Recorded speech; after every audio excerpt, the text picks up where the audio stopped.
Morning students, welcome to unit 3 lecture 1 जिसका नाम है हार्ड एंड ऑफ कंक्रीट। इससे पहले हमने फ्रेश कंक्रीट के बारे में पढ़ा था कि कौन कौन से टेस्ट उसके अंदर परफॉर्म करते हैं और कौन कौन से टेस्ट हम यूज़ करते हैं। उसके बारे में हमने कौन कौन से टेस्ट परफॉर्म करे जाने चाहिए फ्रेश कंक्रीट के ऊपर, उसके बारे में हमने अभी तक पढ़ा।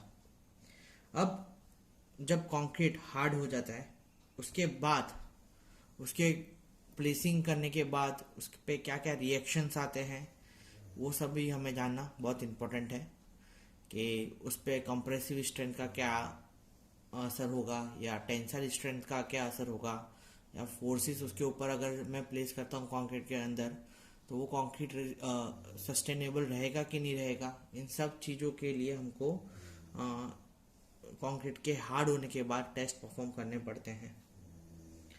ठीक है, तो चलिए शुरुआत करते हैं इसकी। तो सबसे पहले हार्डनिंग ऑफ कंक्रीट क्या होता है।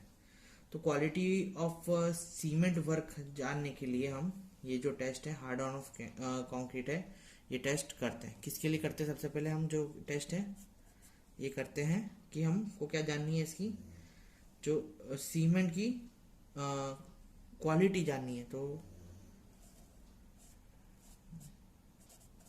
Quality control of cement work के लिए ये टेस्ट परफॉर्म किया जाता है। ठीक है, तो ये इम्पोर्टेंट रोल इसका क्या है कि भाई क्वालिटी कंट्रोल सीमेंट या कंक्रीट वर्क का क्या है उससे अपन को पता चल जाएगा। ठीक है, जो मेन पर्पस है इसका कि भाई जो साइड पे हम जो कंक्रीट यूज करने वाले हैं उसके डिजायर्ड स्ट्रेंथ है कि नहीं। तो desired strength of concrete for using it to site. ठीक है, उसकी डिजायर स्ट्रेंथ है कि नहीं ये जांचने के लिए अपन ये टेस्ट करते हैं।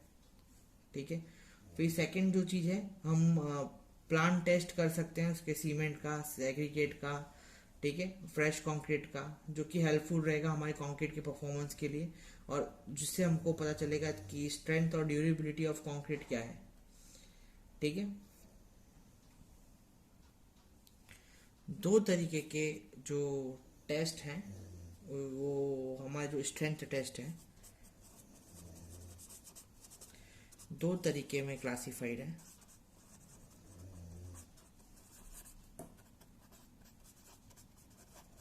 टू, सबसे पहले होता है डिस्ट्रक्टिव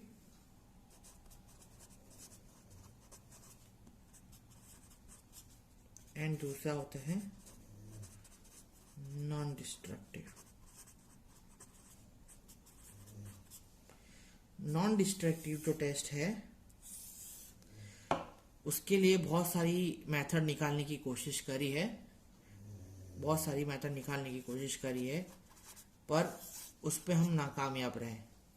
ठीक है, कि हमको पता चल जाए कि भाई डिस्ट्रक्शन के बगैर हमको कंक्रीट की स्ट्रेंथ के बारे में पता चल जाए, जैसे रिबाउंड हैमर टेस्ट के बारे में आपने सुना होगा, पर अपन को वो बहुत मुश्किल पड़ता है इसके अंदर से अपन को रीडिंग लाने में। डिस्ट्रक्टिव टेस्ट बहुत इफेक्टिव है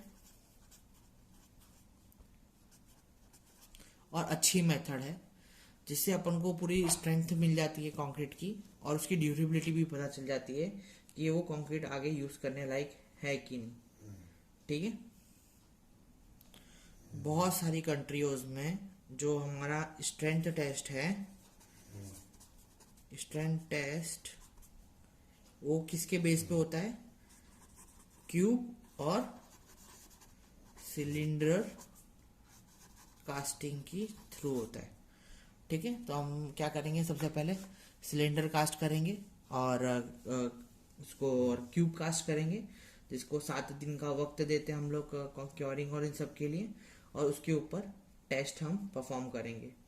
तो ये सारे जो टेस्ट हैं हम इससे अपन को पता चलता है कि भाई जो हमारी कंक्रीट की स्ट्रेंथ है और हमारा जो कंक्रीट आगे यूज़ करने लायक है कि नहीं साइट पे, उसके बारे में हम को ये कंस्ट्रक्शन इंडस्ट्री के लिए ये टेस्ट हमको पता चलता है। ठीक है, तो ये जो टेस्ट है हमारे लिए तीन तरीके के टेस्ट, मतलब तीन तरीके के टेस्ट इसके अंदर होते हैं हार्ड एंड कंक्रीट के अंदर, जो कि जीटीयू में बहुत बार पूछा गया है। इसके बारे में मैं आपको बताता हूँ। तीन तरीके के टेस्ट हैं, जैसे कि test for hard and concrete, जो कि जनवरी 2013, दिसंबर 2014 और जून 2016 में पूछा गया। ठीक है, यानी इम्पोर्टेंट भी है हमारे लिए। तो जो कि तीन टेस्ट हैं, सबसे पहले आता है हमारा कंप्रेशन टेस्ट, इसके बारे में आप सबने सुना होगा बहुत बार। ठीक है, फिर आता है हमारा टेंसाइल स्ट्रेंथ टेस्ट, और जो लास्ट टेस्ट है हमारा वो आता है बॉन्ड स्ट्रेंथ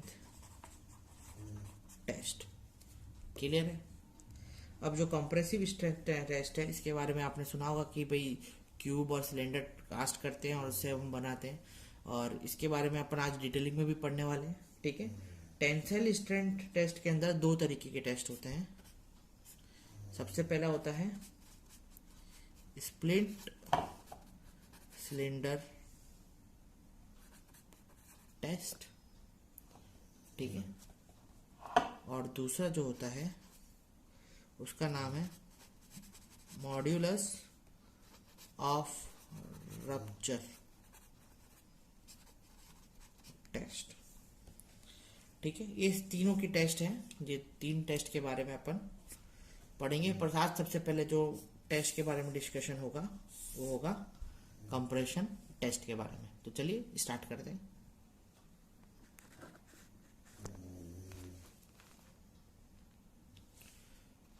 तो जो कंप्रेशन टेस्ट है बहुत कॉमन टेस्ट है।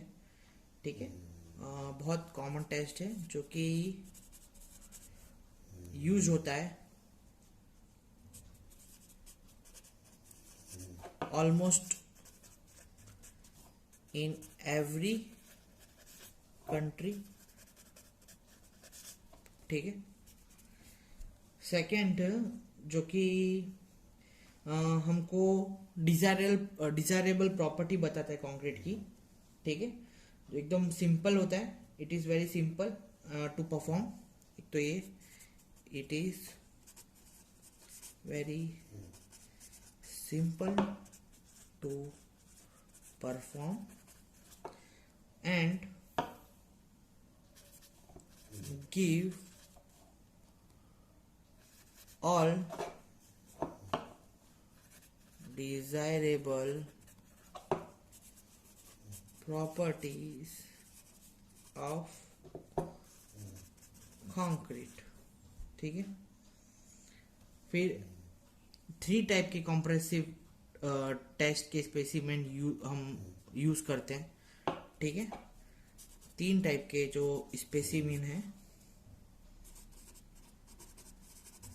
जो कि हम कॉम्प्रेसिव टेस्ट के लिए यूज करते हैं। तो सबसे पहला होता है क्यूब, सेकेंड होता है हमारा सिलेंडर्स, और थर्ड है जो हमारा वो है प्रिज्म्स। बहुत कम यूज होता है ये वाला। ठीक है, मैक्सिमम सारे की सारी कंट्रीज में हम क्यूब एंड सिलेंडर यूज करते हैं। जो क्यूब है वो ज़्यादातर कहाँ पे यूज होता है? ग्रेट ब्रिटेन में यूज होता है। ठीक है, जर्मनी में यूज होता है, और दूसरी कंट्रीज में भी यूज होता है। ठीक है, जैसे कि अपनी यूरोप हो गई। ठीक है, वहां पे भी हम यूज करते हैं। जो सिलेंड्रिकल है, सिलेंडर्स हैं वो यूज़ होते हैं जहाँ पे United state, Canada, France, Australia, यहाँ पे, ठीक है, इस साइड यूज़ होते हैं। और जो ग्रेडिंग है हमारे इंडिया के अंदर जो ग्रेड बेस है इसका, जो स्टैंडर्ड साइज के क्यूब है, साइज है इसकी जो रहती है वो रहती है 150 mm, ठीक है, साइज के जो क्यूब है इंडिया के अंदर। कहाँ पे?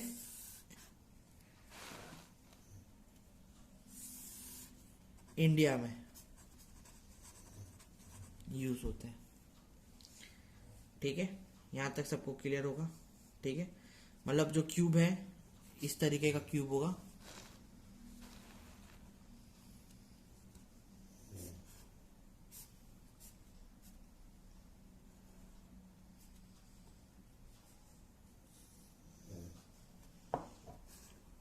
ठीक है,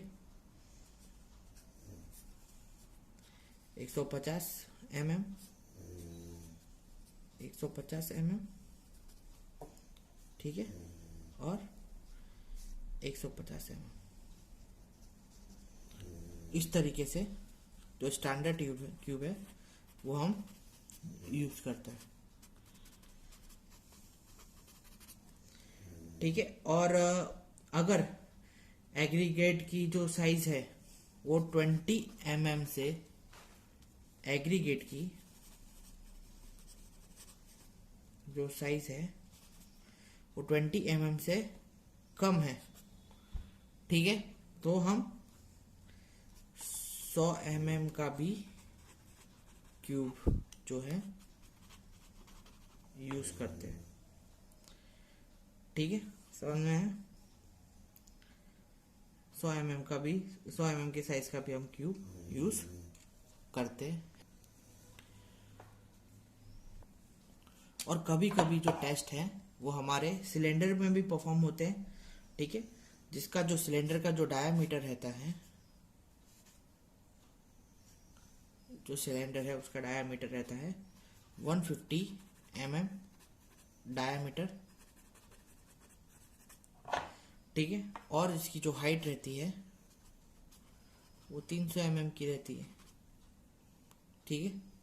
तो ये भी स्टैंडर्ड साइज है जो कि हम यूज़ करते हैं, ठीक है। अच्छा, एक को जो हम अगर लेस देन 20 mm के एग्रीगेट यूज़ कर रहे हैं, 100 बाय इंटू 10 mm हम यूज़ 100 mm ही यूज़ करेंगे, ठीक है। ये चीज़ आपको पता होना चाहिए कि कंप्रेसिव स्ट्रेंथ के बारे में थोड़ा सा जानकारी थी, और इसके बारे में पढ़ते हैं, ठीक है।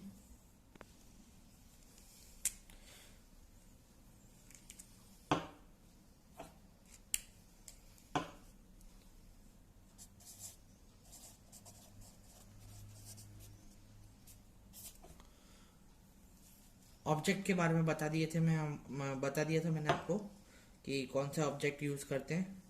क्यूब में मैंने बताया था आपको कौन सा, अभी हमारा डिस्कशन हुआ था इसके बारे में। जो क्यूब है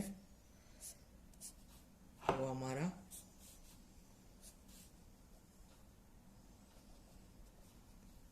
दो क्यूब यूज होंगे, एक छोटा भी क्यूब यूज होगा,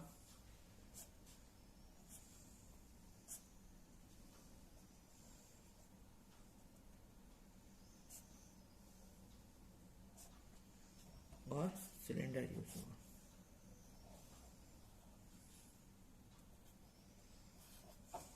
ठीक है। ये जो होगा 15 बाय 15 का होगा सेंटीमीटर, 10 सेंटीमीटर के होंगे, और ये 15 सेंटीमीटर डाया का, और 30 सेंटीमीटर इसकी हाइट होगी, ठीक है। ये अभी तक अपन ने पढ़ लिया। सेकेंड, हम कौन सा इक्विपमेंट यूज करेंगे उसके बारे में पढ़ लेते हैं। तो भाई ये 15 बाई 15 सेंटीमीटर का बनाने में हमको सबसे पहले 15 mm into 150 mm into 50 mm into 150 mm का मोल्ड लगेगा। ठीक है, अगर मेरे को सिलेंड्रिकल का बनाना है तो 150 mm डायामीटर का और 300 mm हाइट का सिलिंड्रिकल मोल्ड लगेगा। ठीक है, थर्ड मेरे को क्या लगेगा, स्टैंडर्ड टैंपिंग बार्स लगेंगे। ठीक है, और फोर्थ जो है हमको क्या लगेगा, कंप्रेशन टेस्टिंग मशीन। तीन चीज हमको, चार चीज यहाँ पे हमको इक्विपमेंट की जरूरत होगी। अगर देखो मैंने आपको पहले बताया था प्रिज्म वाला अपन बनाते नहीं है, अपन टेस्ट कर रहे हैं। अगर 20 mm के लेस एग्रीगेट है अपने पास तो 10 इंटू 10 इंटू 10 सेंटीमीटर वाला क्यूब लगेगा। अगर अपने पास क्या बोलते हैं 20 mm से ज़्यादा के एग्रीगेट है तो 150 इंटू 150 इंटू 150 सेंटीमीटर का हमको मोल्ड लगेगा। क्लियर। और फिर हमको क्या लगेगा, टैंपिंग रॉड लगेगा और कंप्रेसिंग टेस्टिंग मशीन लगने वाली है। अब क्या करना है हमको, इसकी प्रिपरेशन के बारे में पढ़ेंगे अपन।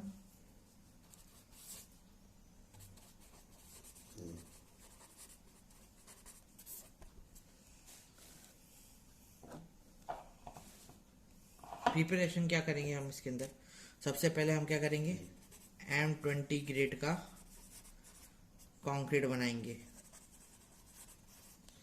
क्या बनाएंगे, M20 ग्रेड का कंक्रीट बनाएंगे। और जो मटेरियल है उसको कास्ट करेंगे किसके अंदर, 4 क्यूब्स के अंदर एंड 4 सिलेंडर के अंदर। ठीक है, और रिजल्ट है उसके जो साइड का वो हम यूज करेंगे। ठीक है, वो अपनी क्या होगी, इसका जो रिजल्ट है वो अपनी मटेरियल प्रॉपर्टी रहेगी। क्लियर है।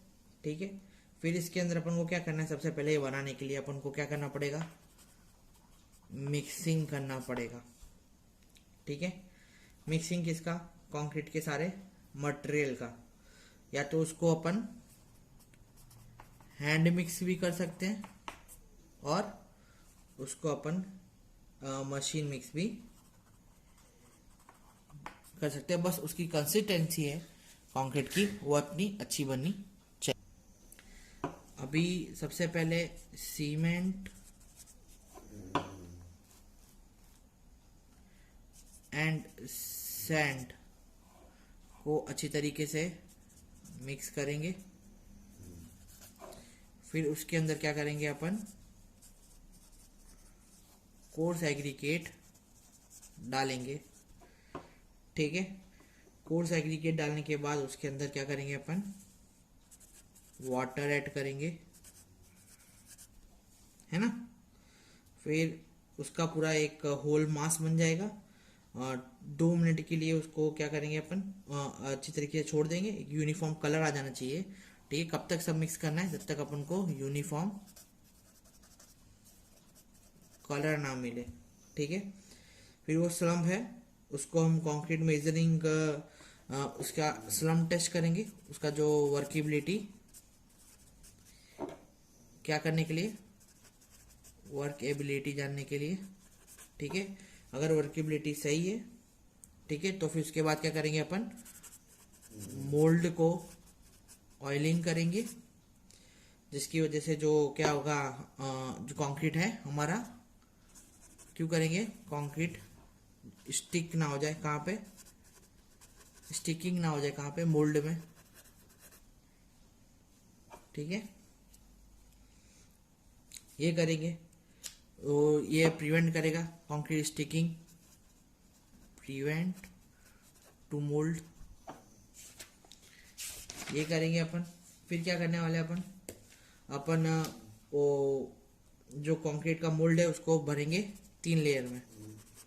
मोल्ड को 3 लेयर्स में अपन फील करेंगे, है ना, फील करेंगे और 35 टाइम उसको टेम्प्ट करेंगे। क्यों 35 टाइम टेम्प्ट करेंगे? जिससे कोई भी एयर वॉइड्स ना रह जाए उसके अंदर। क्लियर? फिर अगर 100 mm के लिए बना रहे हैं, 10 बाय 10 इंटू 10 सेंटीमीटर के लिए बना रहे हैं, तो 25 टाइम टेम्पिंग होगी।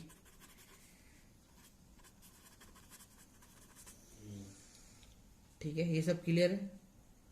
उसके अंदर वाइब्रेटर डाल के भी अपन उसका जो यूज है उसको रख सकते हैं, है ना।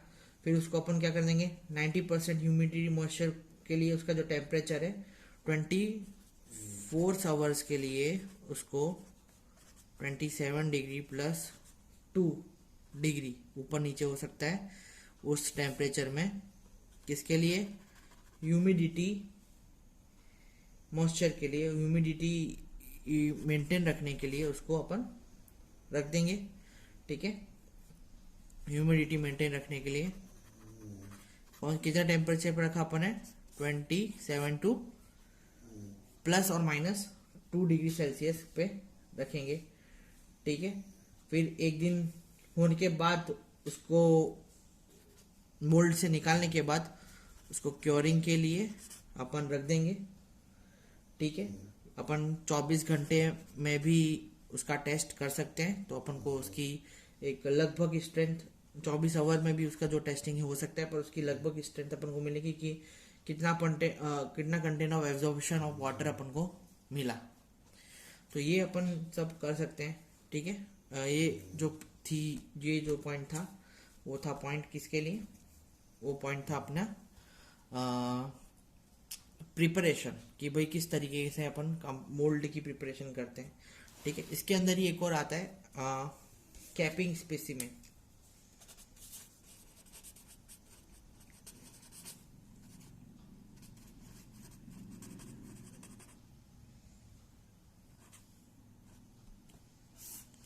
अब ये जो कैपिंग स्पेसिमेन है ये ज्यादातर किस पे यूज होती है?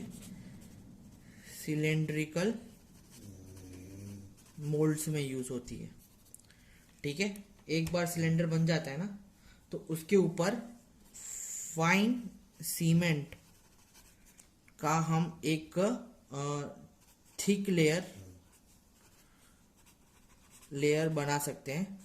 ठीक है, क्यों बना सकते हैं? क्योंकि जो भी हमारा लोड पड़ने वाला है वो किस पे ना पड़े, उसके एजिस पे ना पड़े।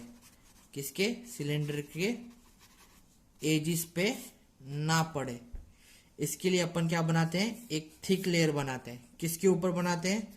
फाइन सीमेंट के ऊपर, सिलेंडर के ऊपर बनाते हैं। सिलेंडर के ऊपर बनाते हैं।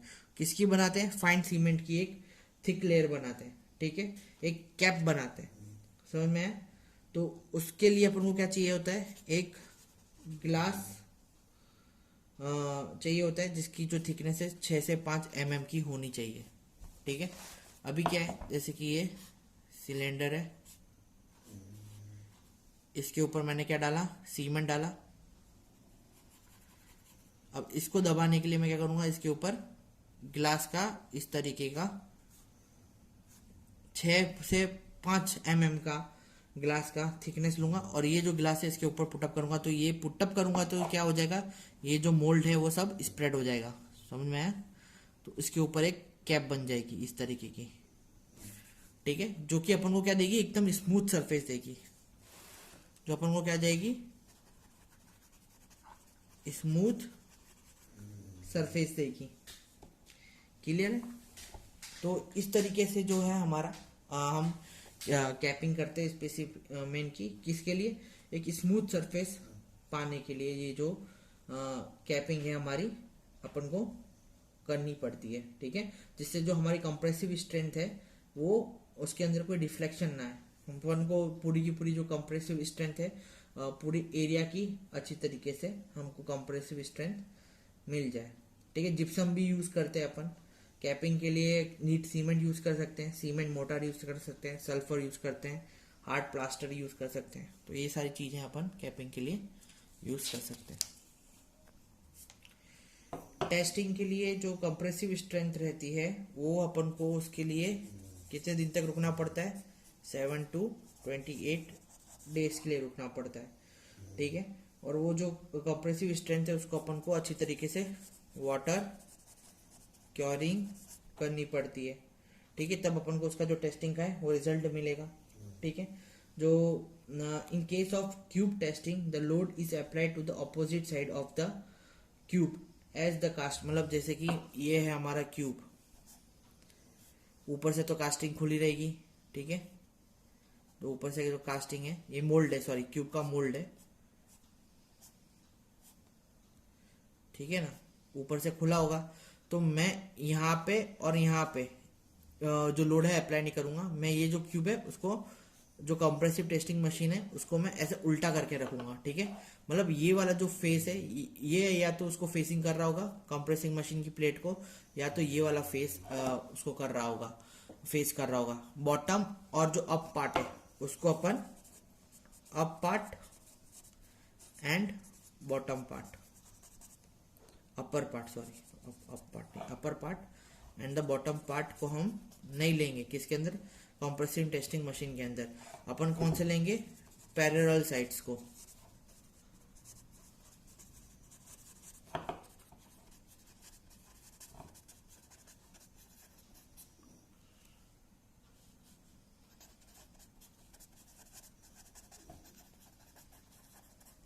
क्लियर, ठीक है।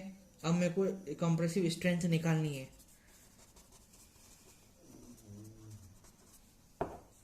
स्ट्रेंथ निकालनी है। तो कंप्रेसिव स्ट्रेंथ का फॉर्मूला क्या है भाई, load applied to the area, किसी के वो अपना फॉर्मूला है, ये तो आप सबको पता ही होगा, load apply into area divided by area, ठीक है। तो पी क्या है अपना, पी है कंप्रेसिव लोड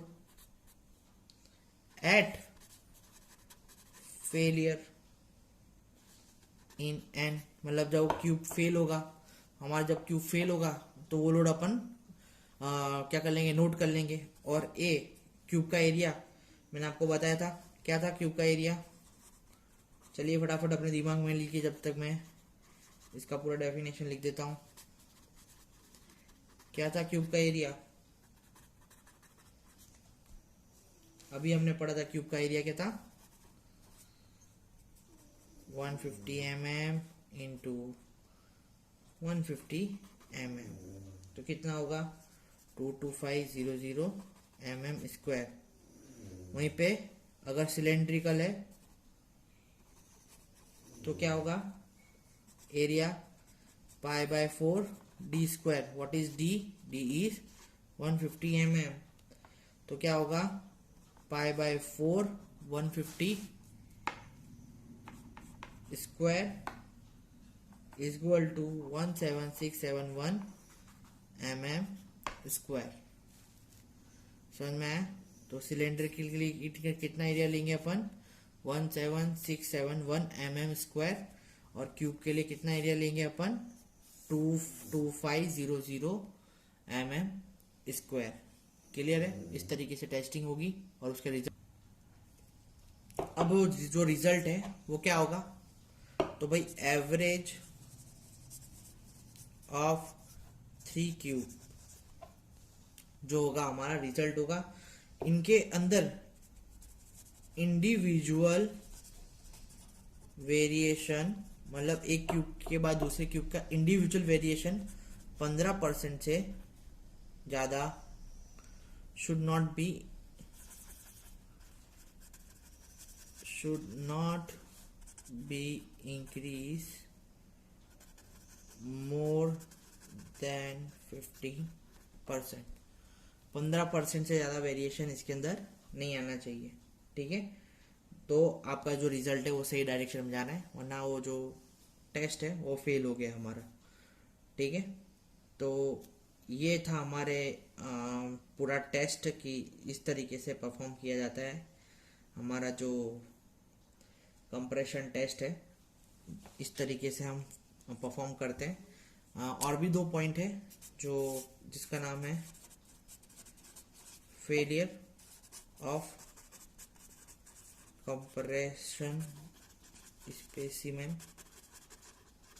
कब हमारे कंप्रेसिव स्पेसिमेन फेलियर हो सकते हैं, तो ये बहुत क्या होता है जब इसके अंदर कॉम्प्लेक्स सिस्टम ऑफ स्ट्रेस बढ़ जाते हैं, ठीक है।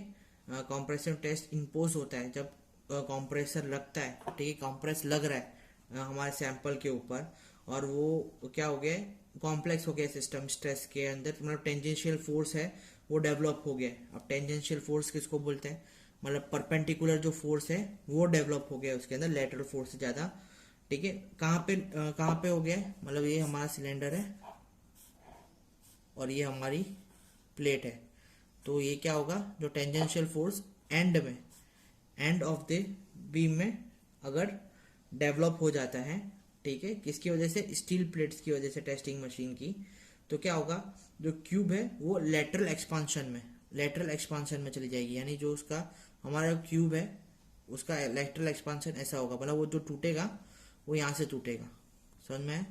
तो टूटने के बाद वो उसका जो शेप है वो ऐसा हो जाएगा क्यूब का, मतलब जो क्यूब है कहाँ से टूटेगा, एजिस से टूटेगा, तो अपन को उसकी जो लेटरल का जो ये जो भाग है वो टूट जाएगा और ये भाग बच जाएगा, तो अपन को उसकी जो कंप्रेसिव स्ट्रेंथ है अच्छी नहीं मिलेगी, समझ में है, सही नहीं मिलेगी। तो इस तरीके से वो फेलियर हो सकता है।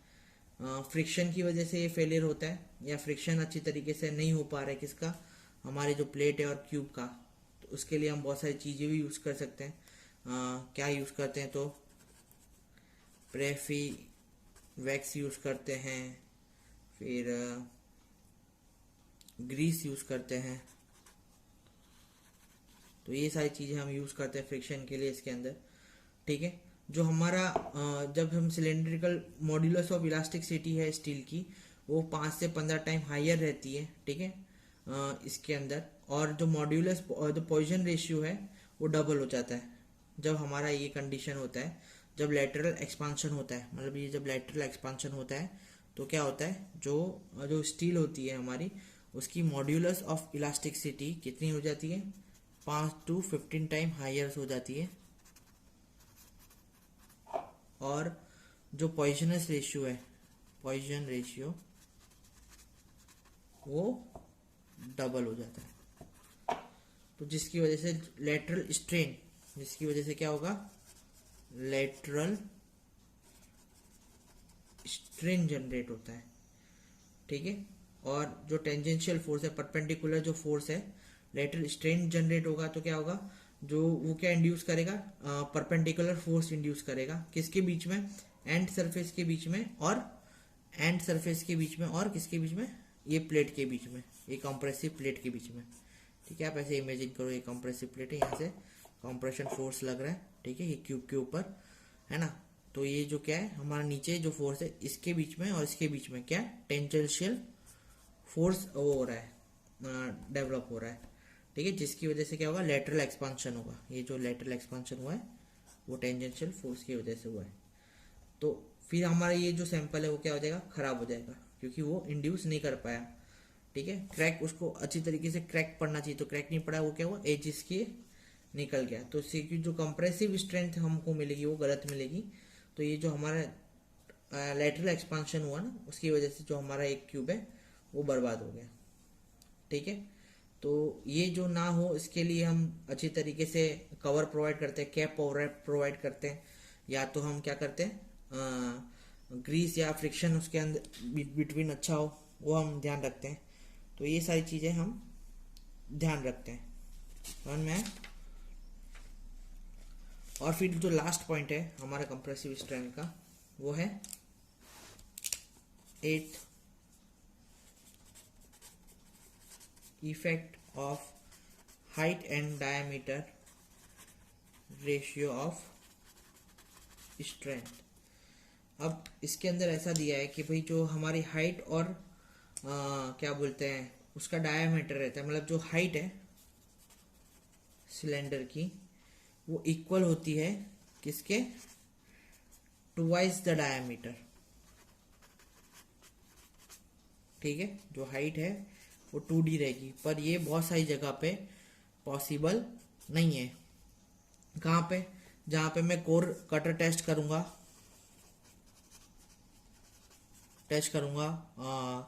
कंक्रीट पेमेंट की, ठीक है, तो वहाँ पे ये जो कंडीशन है ये फेवरेबल नहीं रह सकती है, ठीक है, तो वहाँ पे मुझे तकलीफ पड़ सकती है। तो ये जो कंडीशन है उसके लिए मैं क्या कर सकता हूँ, अगर मेरे पास ज़्यादा हाइट के, अगर मैं मान लेता हूँ ये जो हाइट है मेरी वो 2D नहीं है, ठीक है, या इससे बड़ी है, तो मैं क्या कर सकता हूँ, इसको कट कर सकता हूँ, इसको मैं 2D के हिसाब से यहाँ पे हाइट ला सकता हूँ, उसके ऊपर जो टेस्ट परफॉर्म कर सकता हूँ, तो उसका जो टेस्ट का जो परफॉर्म का आंसर है वो हमारा सेम आएगा। पर ऐसा माना गया है कि जो स्ट्रेंथ है हमारी, जो H/D रेशियो की जो स्ट्रेंथ है वो अगर 2 से बिलो हो तो जो सिलेंडर स्ट्रेंथ है वो हमारी अच्छी आती है, ऐसा सजेशन दिया हुआ है, ठीक है। It is suggest by IS code 516 and 1959 suggestion देते हैं कि भाई जो करेक्शन फैक्टर्स हैं for H/D ratio of a core below 2 to correct the cylinder strength, जो सजेस्ट किया गया है कि H/D रेशियो कोर बिलो 2, वो करेक्शन किसके लिए दिया गया है, सिलेंडर की स्ट्रेंथ के लिए दिया गया है, ठीक है। इस तरीके का एक करेक्शन दिया होगा कि भाई हमारी H/D की रेशियो जो रहेगा वो 2 से कम रहेगा, ठीक है।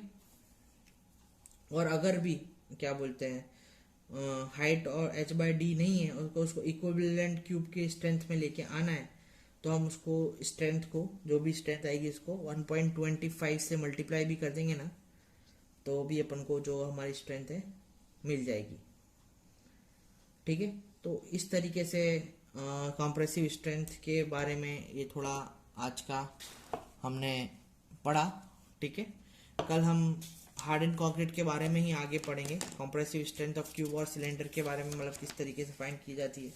फिर stress and strain behaviour of concrete के बारे में भी पढ़ेंगे अपन कल। फिर टेंसाइल स्ट्रेंथ ऑफ कंक्रीट के बारे में अगर हो सकेगा तो अपन कल पढ़ेंगे। तब तक के लिए इतना ही रखते हैं, शुक्रिया। ये देखिए, मिलते हैं फिर कल नेक्स्ट लेक्चर पे।